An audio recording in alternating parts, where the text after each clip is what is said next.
How's it going, everybody?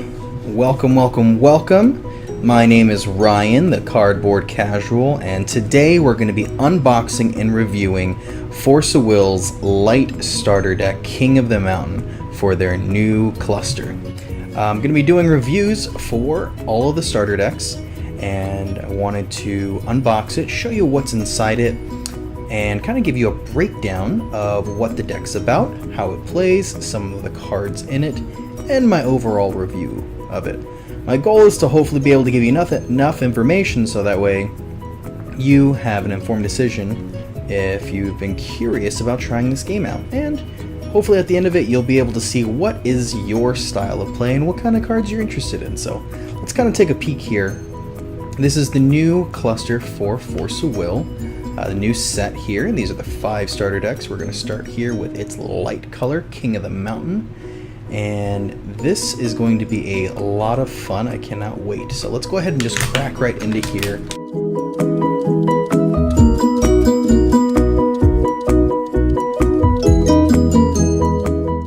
So, if you played any TCG before, you'll be familiar with what essentially a starter deck is going to come with. But for those of you who are new to starter decks, to TCGs, to Force of Will in general, this is basically what you're going to get.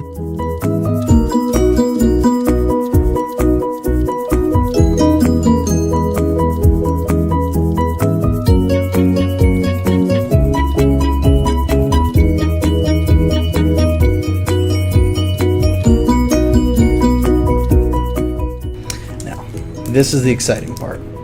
We're going to crack right into this starter deck, and those of you who may or may not know, they've changed and they now have this awesome bottom opening for their starter decks. And the last year they had the wraparound ones, which were just a pain to deal with because sometimes you felt like you were tearing stuff off of your cards and it was just not fun. So we're going to go ahead and dissect this deck. We're going to start right now with our ruler. Right here, we're going to have it all focused for you. Tigris Pearlshine. He is a panda, so he's our panda lord. Everyone's really excited. So he's a light ruler that has a judgment for 3, 2 of them being light. When he starts with an energized counter, if you were not the first person going. And at the beginning of the game, you can gain a gem of any attribute. Now, what you'll realize as we go through this deck, he is all about gaining these different colored gems that all do different things. When he flips, does judgment, he becomes an 800/800 Tigris Pearlshine, Lord of the Mountain. And he's a panda still. So when this card enters the field, you gain 2 gems of any one attribute. So a little more gem acceleration, and we're going to again get into there and see what some of those gems can do for us. For example, his ability says, banish a light gem. This card gains 500 attack and 500 defense until end of turn. Play this ability only once per turn. So this is going to be really exciting if you want to go on the defensive or if you want to go on the attack to definitely pump them up, keep them alive, definitely beat in a little harder. You can also banish a water gem, and this card gains flying until end of turn. So what's really great is you can banish the water gem, give them flying, you can banish the light gem to pump them up, and you can swing in with a flying beefed up panda. So we're going to definitely look into some of the mechanics here for him in a bit. So each starter deck will come with 10 different cards, and there will be 4 of each of those cards in the deck. So you'll have a full play set of every card. So we're going to look at the 10 cards that are in this deck, and I'm going to get these away right now. Just put those right out of the frame. So we can just focus on these cards. And we're going to look at them out of order from the actual way that it is put in.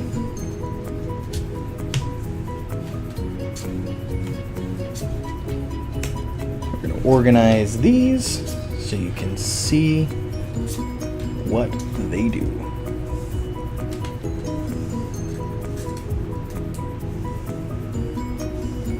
And as we said, this is all about making these gems and finding out what to do with them. So let's start with the lowest cost cards here. Starting up first, we have White Raven. White Raven is a interesting one cost light, 300/300 flying bird. When it enters the field, you may banish a gem, and if you do, draw a card. So, what's really fun about this card is you now have a turn 1 play where you have a flyer that can help you draw another card, because as we know, he starts with a gem on the field of any color. So this is going to help us get a little extra card draw into our hand while having a flyer on the field. Now, moving to a chant here. Jewel Sword, cost 1. It is a quick cast, so you can play it as long as you have the will, and it is you have priority. You're able to play it. A target resonator, so any one of your attackers, defenders, that is not your J ruler, gains 200 attack until end of turn. Then you gain a gem of any attribute.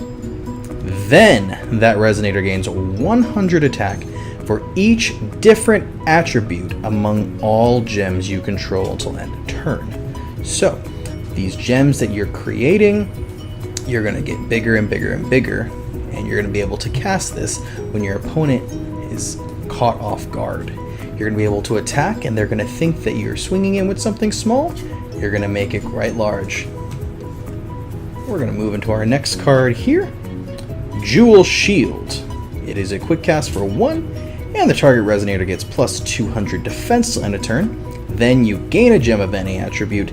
Then the resonator gains 100 for each attribute among all gems you control until end of turn. So, it is the complementary card to Jewel Sword.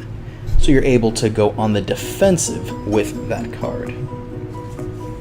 Now, next up we have Gem Trader, a 1 cost 300/300, where when it enters the field you gain a light gem, helping get a little more gems onto your field, and you can also use his ability to banish the light gems to gain the pump up for your ruler. You can banish gems to draw cards, so this is going to help us get more gems onto the field. We have this guy, which I think looks kind of cool. He's Gem Blade Onyx. He is a 2 cost for 1 light and 1 colorless, a 600/600 defense. This card gains precision as long as you control a darkness gem, and that means you can attack essentially anything you want on the field, which is nice. It can help you kind of turn the tide, so that way you can swing into cards that your opponent is trying to protect. And you can gain a darkness gem, as we know, by starting off with it, gaining gems of any color. Helps us out. Our next 2 cost is Gem Blade Sapphire, which is a 600/600, and this card gains flying as long as you control a water gem. So this one gets a boost for having a darkness gem, this one gets a boost for having a water gem. So it's going to be nice to have a wide variety of gems to make sure that all of your resonators that come out get different boosts. Here is our next card. It's called Jewel Burst, which is a double light. It says, as an additional cost to play this card, banish 2 gems and you get to remove a target resonator from the game. So, you are in a situation where you're facing down something really large. You can now play this, banish 2 gems, and remove that resonator from the game, which is really, really nice removal for this. Alright, next we have Gem Craftsman. Gem Craftsman, she is a 3 cost, 2 light, and 1 colorless with 800 attack and 800 defense. And it says, when this card enters the field, gain a gem of any attribute. So, this helps us get another gem if we want a water, if we need a darkness, if we need a light. And this card gains 200 attack and defense as long as there are 3 or more different attributes amongst gems you control. So, yet another boost, a 3 cost that becomes 1,000 attack and 1,000 defense as long as you have 3 different gem attributes, which is nice. And we move into our last 3 cost card, Gem Blade Ruby, which goes with our trios here. This card gains swiftness as long as you control a fire gem, and he's 800/800. So as long as you have a fire gem, you can put him down and attack the turn he enters. So You can see I want to call them the Panda Trio. And finally, our last card of our main deck is Diamond, the One-Eyed Treasury Magician. He is a 4-cost with 3 light and 1 colorless for 1000 attack and 1000 defense. He says, when you gain a gem, resonators you control gain 200 attack and 200 defense to end a turn. It's going to be really nice with these things that help you get gems onto the field, and that says whenever. So if you happen to get multiple gems on the field, those abilities will stack. Our next ability down here is 2 light. Target J resonator you control gains barrier till end of turn. So if someone is trying to do something, remove one of your cards, damage it, affect it in any way, you can pay 2 light and protect it. So this is all working together around the idea of gaining gems and using those different colored gems as buffs. So, well, we need to be able to play these cards, so we're going to need will. So we're going to take a look at the 2 magic stones that come with the starter deck. First, you have the basic light magic stone, and you can see how beautiful the artwork is and the foiling on it. Force Will definitely has some of the best artwork I've ever seen in any game. It's just gorgeous. So you're going to get 6 of these foil light magic stones, and they are going to be simple. You're going to tap them to produce light will. So that's going to help us pay these cards off. Now, every magic stone deck is going to have a minimum of 10 cards. So we're going to have 4 of Ore from the Treasure Mountain, and this is another foiled magic stone, and you will get 4 of these in your deck. And it is treated as a light magic stone. It has the same ability as a regular light magic stone, but it says when it enters the field, gain a light gem. Yet another way to put free gems onto the field to help your ruler out, to help your resonators out, and it is a nice synergistic way. Now, my thoughts on this deck.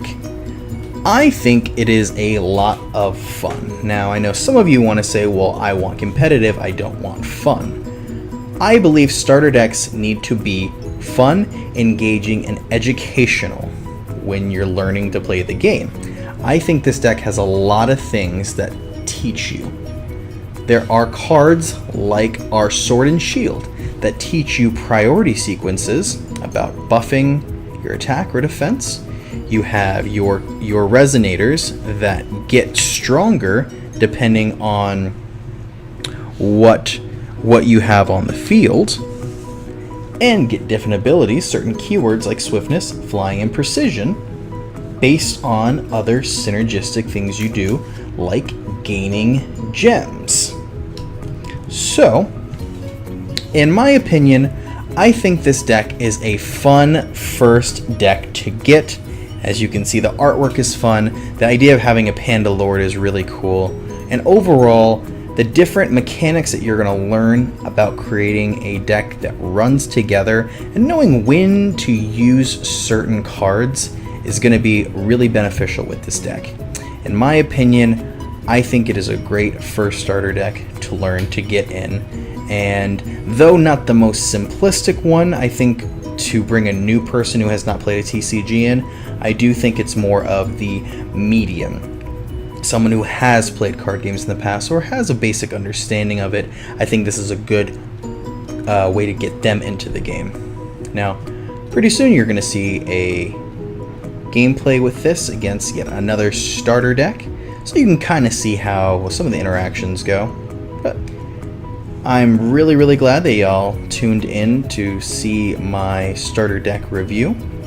Overall, I think it is a fun deck, great for returning players to TCGs, returning players to Force of Will, and intermediate players overall to grasp this amazing game and jump right on in with a friend and play. This has been Ryan Toro, the Cardboard Casual. I look forward to playing with you soon.